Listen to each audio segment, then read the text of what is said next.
قاسم ولایت ہے۔ علامہ قاضی ثناء اللہ پانی پتی اپنی تفسیر مظہری میں لکھتے ہیں کہ دور آدم سے لے کے آج تک جتنے ولی ہوئے ہیں علی کے فیضان سے ولی ہوئے۔ آپ علی کو سمجھتے کیا ہو؟ قاضی ثناء اللہ پانی پتی لکھ رہے ہیں آنے سے پہلے جو ولایت بانٹتا ہو، ساورکنڈہ والوں اسی کو علی کہتے ہیں۔ جو آنے سے پہلے ولایت بانٹتا اس کو علی کہتے ہیں۔ آنے سے پہلے جس کا فیضان کرم یہ ہو، آنے کے بعد اس کی شان کا عالم کیا ہے؟ آئے دیکھیں تو ابھی علی نے کوئی عبادت نہیں کی تو ولی بنا رہے ہیں۔ بھئی عبادت تو دنیا میں آ کے ہوتی ہے نا۔ اب عبادت تو جو عبادت سے پہلے ولی بناتا اس کو علی کہتے ہیں، اور جو عبادت کرے، جو عبادت کا کیسی عبادت؟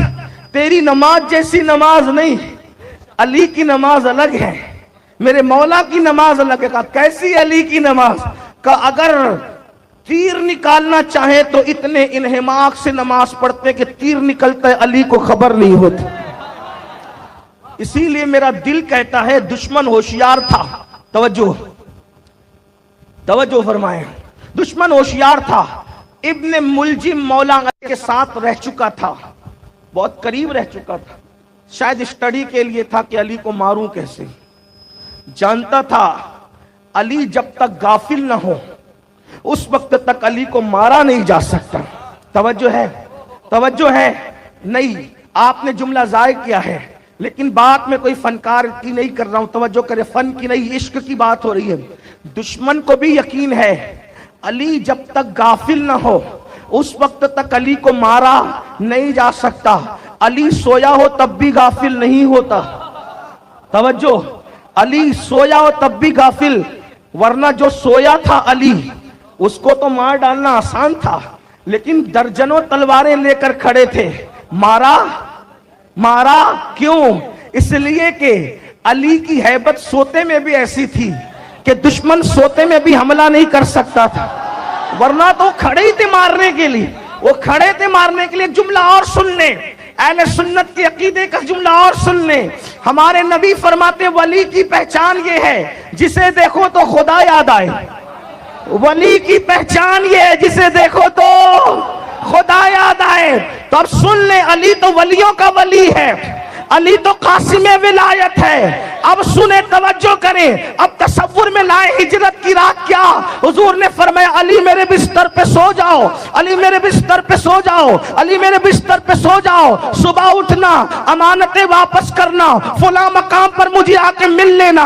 اب آپ سے پوچھنا چاہتا ہوں اگر دادا باپو کی جگہ میں سو جاؤں تو وہ لوگ پہچانو گے کہ نہیں پہچانو گے؟ پہچان جاؤ گے۔ میری جگہ حافظ صادق سو جائے پہچانو گے کہ نہیں پہچانو گے؟ اور حافظ صادق کی جگہ احمد باپو سو جائے پہچانو گے کہ نہیں پہچانو گے؟ احمد باپو کی بجائے حافظ اکرم سو جائے پہچانو گے کہ نہیں پہچانو گے؟ کیوں؟ قد الگ ہے، جسامت الگ ہے، لمبائی الگ ہے، چوڑائی الگ ہے۔ جو بار بار دیکھے وہ پہچانے گا، لیکن قربان رسول اللہ نے فرمایا سو جا۔ علی چادر تان کے سو گئے، لیکن دشمن گنڈے پہچان نہ سکے کہ نبی سو رہے ہیں کہ علی سو رہے۔ بولو یہ سب کا عقیدہ ہے کہ نہیں ہے؟ تو اب مجھے کہنے دینا چاہیے آپ کو، میرا حق ہے کہ علی بے نقاب ہو تو خدا یاد آتا ہے، اور علی چادر اوڑھ لے تو نبی یاد آتا ہے۔ نعرہ تکبیر، نعرہ رسالت، عظمت مصطفیٰ، نعرہ حیدری۔ واہ واہ واہ، سبحان جب اللہ۔ علی کو دیکھ کے خدا یاد آتا ہے تو علی کو دیکھ کر کیوں نہیں؟ لیکن علی بے نقاب ہو، علی بے نقاب ہو تو خدا یاد آئے، اور علی چادر اوڑھ لے تو دشمن جو 40 سال سے دیکھ رہے تھے فرق نہ کر سکے کہ نبی سو رہے ہیں کہ علی سو رہے ہیں۔ لیکن سوتے ہوئے میں وہ نبی سمجھ رہے تھے، وہ سمجھ مگر حملہ نہیں کر رہے تھے۔ کیوں؟ کیونکہ سوتے میں بھی علی کی ہیبت تھی۔ علی کو سوتے میں بھی قتل نہیں کیا جا سکتا تھا، ورنہ بہترین مرڈر کا ٹائم سونا ہوتا ہے۔ قتل کا بہترین تو پتا چلا اس کی ہیبت وہ ہے جو سوتا ہے تو اتنا بہادر ہوتا ہے، جب جگتا ہوگا تو بہادری کا عالم کیا ہوگا؟ کبھی دیوار ہلتی ہے، کبھی در کانپ جاتا ہے، علی کا نام سن کر اب بھی خیبر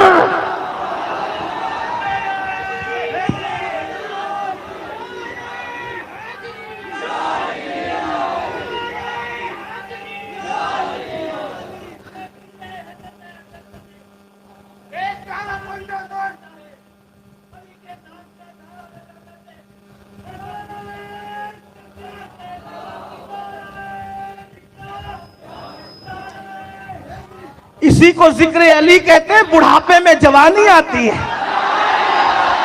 چمن چمن گلی گلی، نگر نگر گلی گلی، زمین بولی فلک بولا، زبا کے سنگ دل بولا، نعرہ حیدری حیدری۔ سوتے میں بھی علی کو قتل نہیں کیا جا سکتا، تو دشمن نے پلان بنایا علی غافل جب ہوتے ہو تب قتل کریں گے۔ تو کہا علی غافل کب ہوتے ہیں؟ ہائے ہائے ہائے۔ تو کہا جب یار کے دربار میں کھڑے ہوتے ہیں تو پھر علی کو اپنا ہوش نہیں ہوتا، جب علی کو ہوش نہ ہو تو یہ موقع اچھا ہے، اس لیے اس کے بعد پھر مولا علی کو شہید کر دیا گیا۔ اور آپ جانتے ہیں حالت نماز میں پیدا کعبے میں ہوتے ہیں، شہادت مسجد میں ہوتی ہے۔ علامہ جامی کہتے ہیں کہ یہ سعادت کس کو میسر ہے؟ بکعبہ ولادت بمسجد شہادت۔ توجہ، تو آپ سے عرض کیا کر رہا تھا؟ شرف الدین نے کہا، یہی عرض کر رہا تھا، بھولیں گے تو پھر بھولیں گے، ورنہ بات ساتھ چلے گی تو نجف تک چلیں گے، پھر مدینہ منورہ تک چلیں گے۔ توجہ آپ کی، کیا علی جیسا بنا دے کا ولی؟ علی عبادت سے ولی نہیں بنتا، علی کیسے بن سکتا ہے؟ تو پھر شرف الدین نے عرض کیا، اچھا علی کی خوشبو میرے اندر پیدا کی، توجہ، علی کی خوشبو میرے اندر پیدا کر دی، تو دے دی گئی خوشبو علی، تو خوشبو کو بو کہتے ہے نا، تو وہ ہو گیا شرف الدین وہ ولی۔ شرف الدین کیا ہو گئے؟ بوئے علی۔